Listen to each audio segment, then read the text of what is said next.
Hello，大家好，我係 From Rich to Night 嘅 Kelsey。以下係嚟自宇宙嘅靈魂拷問。請問大家而家做緊嘅嘢，點解仍然要繼續做落去呢？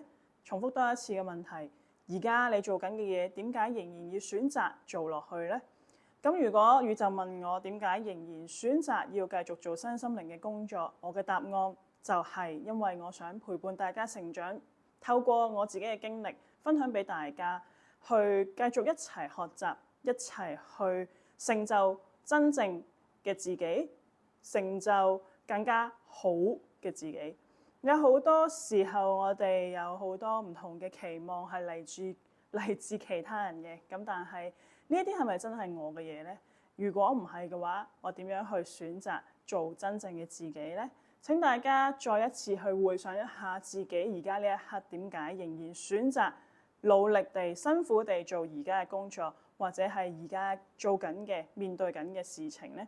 希望大家都可以得到一個啟發，去自問下而家做緊嘅嘢值唔值得你繼續俾心機、俾時間落去努力做落去呢？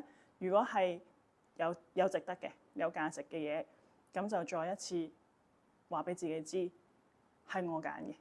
多謝大家，拜拜。